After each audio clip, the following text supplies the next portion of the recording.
Përshëndetje të nderuar ndjekës, ja ku po vazhdojmë të ritakohemi sërish me mua Tiron Alilin në kanalin Monitor TV, këtë herë për të ndarë me ju disa momente shumë të bukura. Ditën e djeshme, familja Kelmendi, si të gjitha familjet e tjera muslimane, por edhe të gjitha familjet shqiptare, sepse unë jam shumë i bindur që ne shqiptarët e kemi një gjë të bukur. Dim të respektojmë festën e tjetrit dhe katolike, ortodoks bashk, bajrame pashki kemi bashkë. Do me thënë është një thënje që është thënë gjithmonë dhe unë e di që ditën e djeshme të gjithë kanë festuar në një farë mënyre dhe kanë ngëzuar festën e Kurban Bajramit.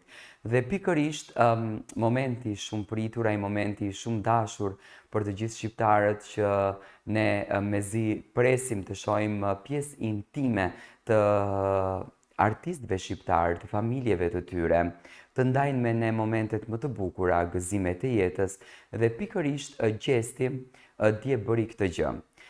Për herë të parë, pas 7 muajsh, gjesti feston festën e Kurban Bajramit në shtëpinë e vet. Për Fitër Bajram gjesti ishte në Big Brother, sepse akoma nuk ishte përfunduar Big Brotheri për Fitër Bajram, pasi që gjithmonë Fitër Bajrami vjen me njëherë pas muajit shenjtë të Ramazanit, por Kurban Bajrami gjesti këtë herë e festoi në pavlanin e tij të dashur. Jo i çmallur me familjen siç duhet, shumë pak i çmallur, shkaku sepse shumë angazhime, shumë koncerte, shumë mbrëmje, shumë punë, por ditën e djeshme me patjetër që gjesti të ishte ku të ishte, në vendlindje do të shkonte, sepse simbolika e kësaj feste është kjo, të festosh Kurban Bajramin në shtëpi. Gjesti në Big Brother na tregoi një jetë shumë të rëndë. Na tregoi sfida që ato që nuk i kanë përjetuar dhe ato që nuk i kanë të imagjinueshme, ndoshta mund të flasin një fjalë të keqe. Jeta është shkallë. Një fjalë popullore thot, besoj që e keni dëgjuar, që njeriu 7 herë bie dhe 7 herë çohet. Ne në jetë kemi 7 mundësi dhe familja Kelmendi, zonja Sebahat, zotëri Jetoni, kanë punuar me mishe, me shpirt, me djers që të rrisin këto 3 fëmijë, të rrisin këto 3 ëngjëj. Dhe uratat e gjysheve tona ndaj prindërit tanë ka qenë këto që uroj me zemër të rritet djali, të rritet goca edhe të ta kthen 2 fish. Dhe në familjet e gjesti po ndodhen kjo gjë.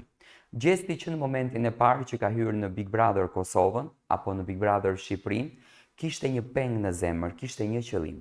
Dhe qëllimi i tij ishte të siguron të ardhmen e familjes, të siguron jetën në familje, të siguron të mirat të prindërit, të vllau, të motra, të siguron një jetë më të mirë, edhe pse ka qenë një familje punëtore, e ndershme, vazhdon të jetë e ndershme, e cila gjithmonë ka punuar me ndershmëri për të arritur këtu ku janë. Që në momentin e parë ku ne pam zonjën Sebahat, një grua e mrekullueshme, një nënë me një shpirt madhor duket, një grua fantastike, por dua ta komplimentoj për damën që është, do me thënë shumë e mbajtur, shumë e rregulluar, shumë stil zonje, do me thënë zonja Sebahat, e cila me pa dëshirë u bë e famshme dhe uroj që të kënaqet në këtë famën. Ditën e djeshme ka qenë më e lumtur se kur. E lumtur sepse djali i saj në moshën 25 vjeç, edhe këtë gjë nuk duhet të harrojmë, ka korrur sukses të një burrit 50 vjeç. Do me thënë, gjesti nuk është në moshë shumë e madhe, gjesti me moshën që është, për ato të cilët e ofendonin, për ato të cilët e quajnë fëmijaq, për ato të cilët e quajnë kalama. Ky fëmijaqi që në moshën 18 vjeç, 19, 20, nuk mendonte të ikën me shokët klap, por vraponte të ndërtonë në ëndrrën të vetën, shkonte derëm derë, ka fjetur në përpragje të dyerve, vetëm për një ditë, të rregullon jetën e familjes së tij. Do me thënë gjithmonë, kur jemi ne të ndershëm me veten dhe me familjen, një familjar bëhet kurbani i familjes.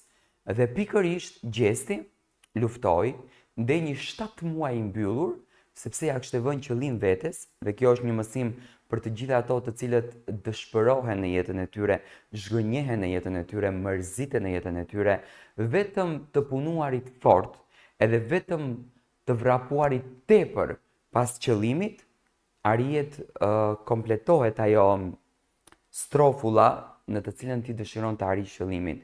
Dhe gjesti këtë gjë arriti. E arriti dhe sot, kjo është fotografia më e bukur që ju shikoni, fotografia e falënderimit të Zotit.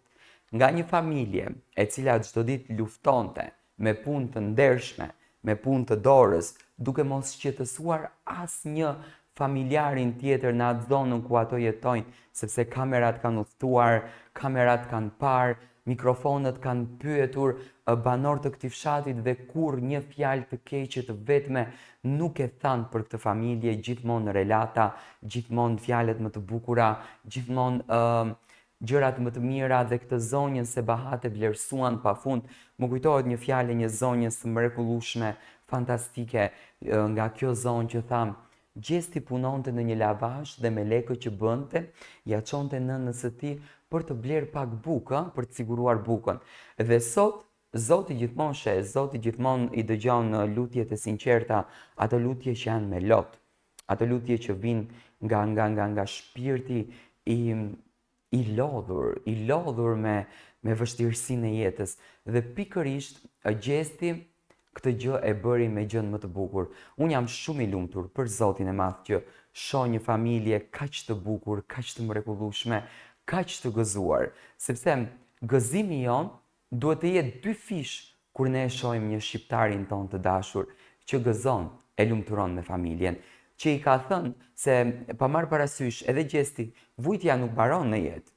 Jeta ka sfida pafund. Nëse gjesti deri ditën e djeshme ka kaluar atë vuajtje, sot ka sfida të tjera përpara që i kanë dalur. Duhet lufton për këtë gjë që e ndërtoi ti. Ndoshta e ka patur më të lehtë më herët, tani e ka më rënd sepse tani duhet të lufton pafund për të qëndruar në skenë. Domethënë tash e ka luftën të dy fisht. Ai lodhet pafund, ai këtë gjë di shumë bukur, se sa lodhet, se sa stresohet, se sa mërzitet, se sa duhet të analizon se çfarë projekti të bën për të qëndruar në skenë. Tregu i muzikës është treg i egër. Ato që merren me këtë treg e dinë se çfarë agresioni ekziston. Nuk ka dashuri në këtë treg. Në këtë treg ekziston urrëtie, xhelozi dhe mllef i madh. Vetëm e vetëm të shtypin me këmbë pafund që ti mos arish aty ku don. Por gjesti ka një të veçantë, që do të thënë është aq i buzëqeshur sa që gjithmonë di të bëj momente të bukura. Familja Kelmendi, unë ju kërkoj falje që me pa të drejtën tuaj ne u marrim fotografitë dhe u komentojmë, por jeni shembulli më i bukur që duhet të komentohet dhe duhet të servohet në pjatat e komentimeve publikut shqiptar.